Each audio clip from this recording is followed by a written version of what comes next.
Mr. Tuchel, there will be a new owner for Chelsea. Yeah. What do you want from a new owner? What do I want from an owner? Oh. A strong squad and confidence and support. James Savindra. Thomas, how have you looked to try and bounce back from what happened against Brentford on Saturday? We had a day off, which was maybe also necessary to digest it. We talked about it, but no special talks, no special team talk. We talked openly about it, which we in a debrief, which is very usual for us.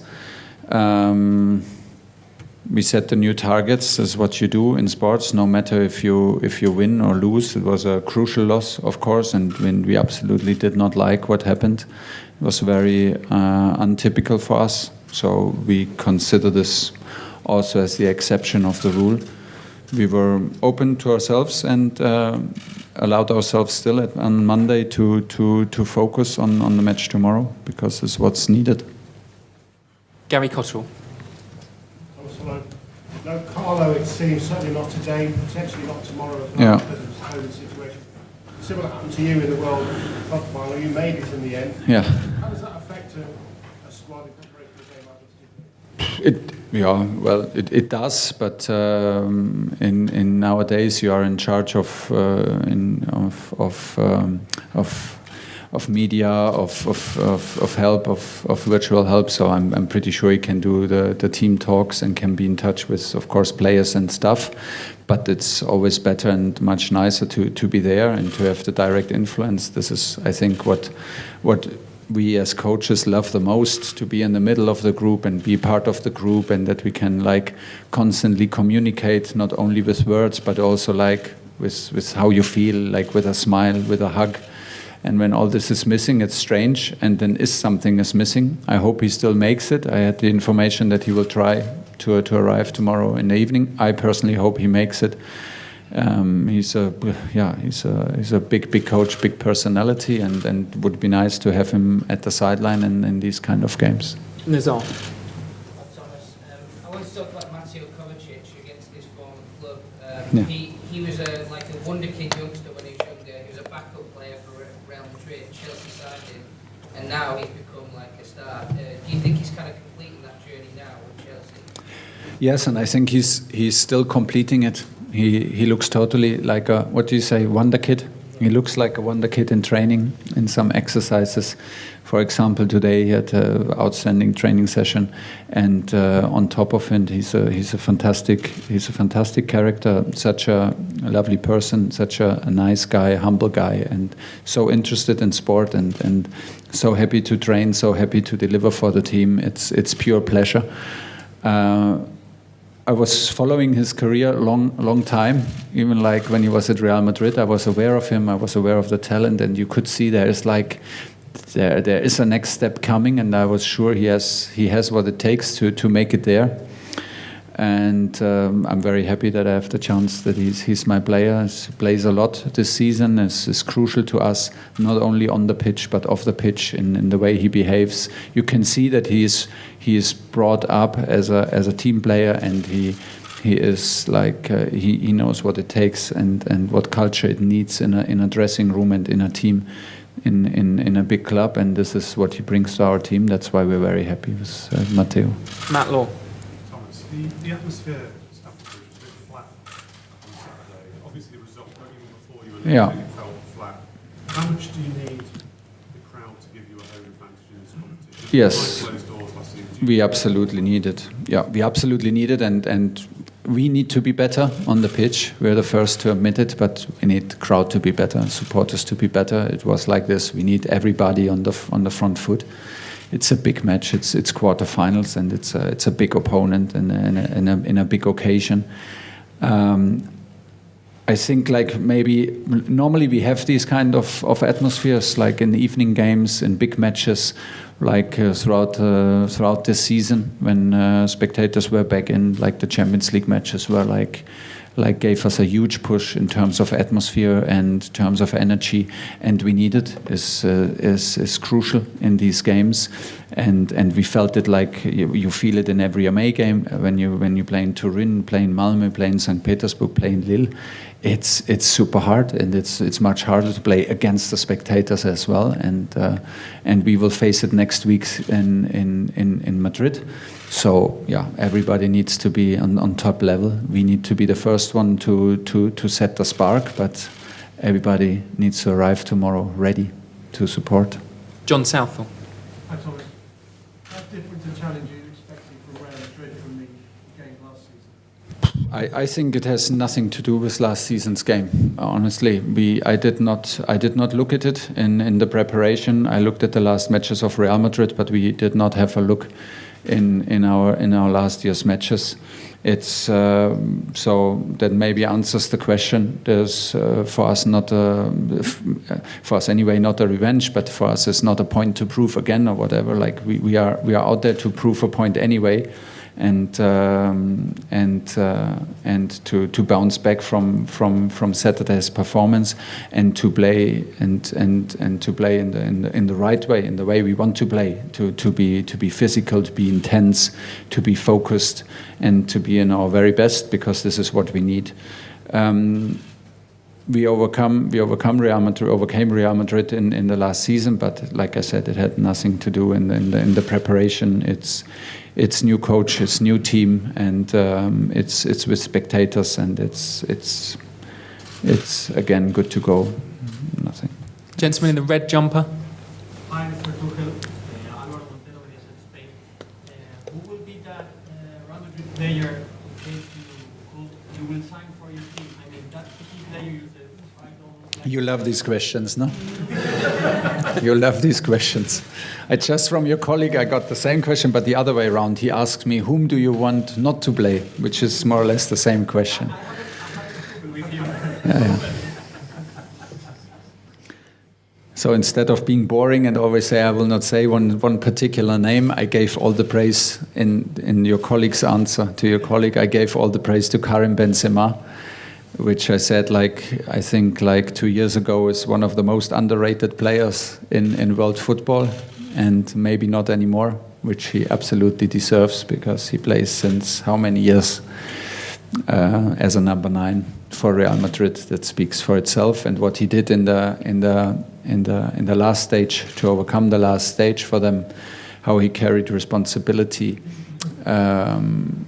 And what a key part he plays for them as a captain now is very impressive. You could see what can happen to the team in his absence when they played the Clásico. So this is for sure a standout player, standout personality. But it is again right now in this very moment very unfair to Luka Modric, to Toni Kroos, Casemiro, and to all the guys who carry this team so successfully over almost a decade now. And there are huge personalities which I'm generally and genuinely a fan about, but for sure not today and for sure not tomorrow.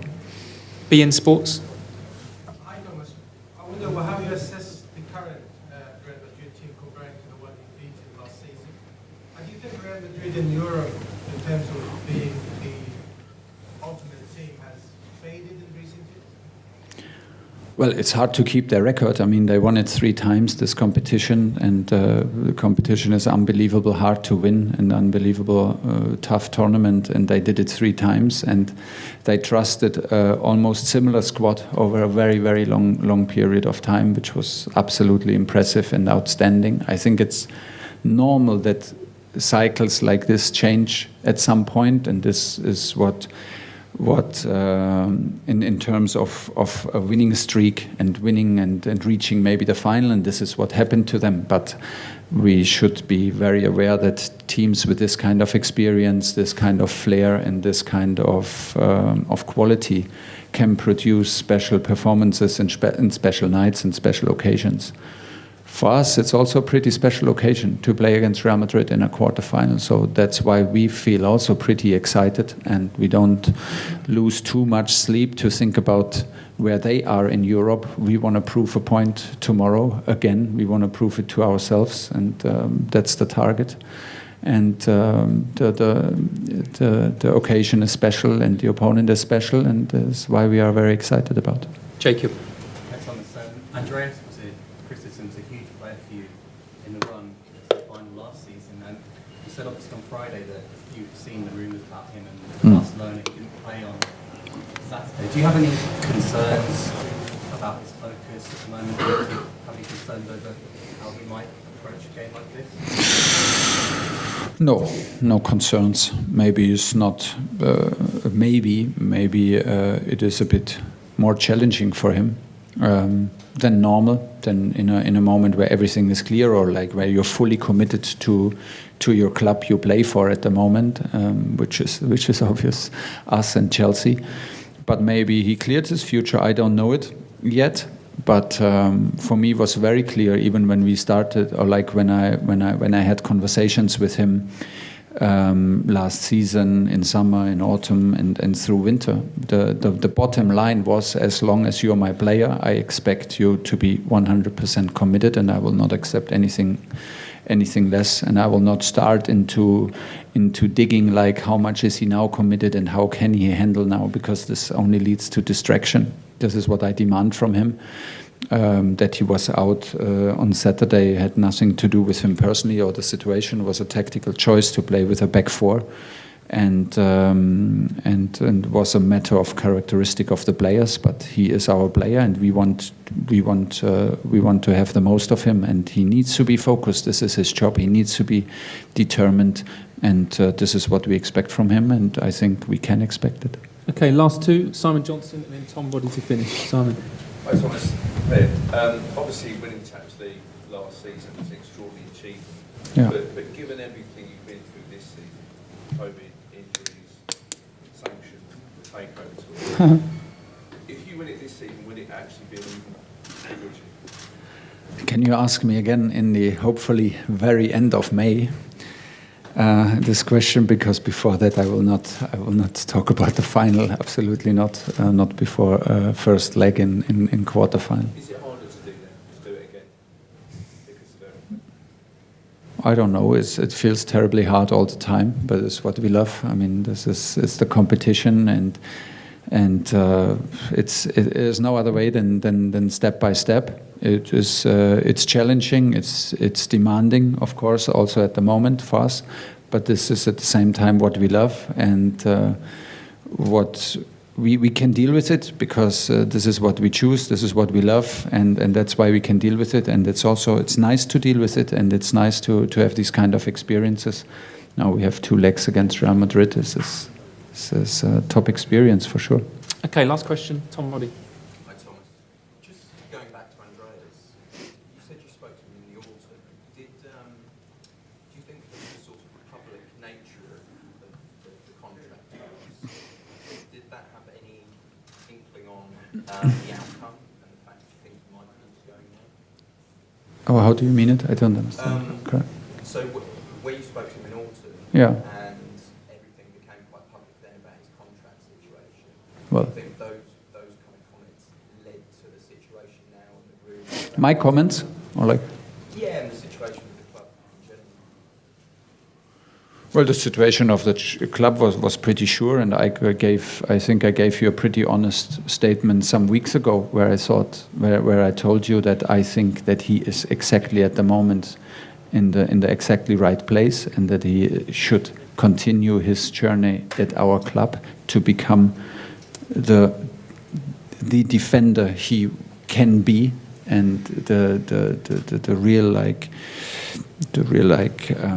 personality, and of also in terms of playing minutes, the figure that he wants to be, and that he, in my opinion, should not forget who gave him, like where he comes from, where he has his education from, where he is home, and that, in my opinion, he needs that kind of environment to bring the very best out of him.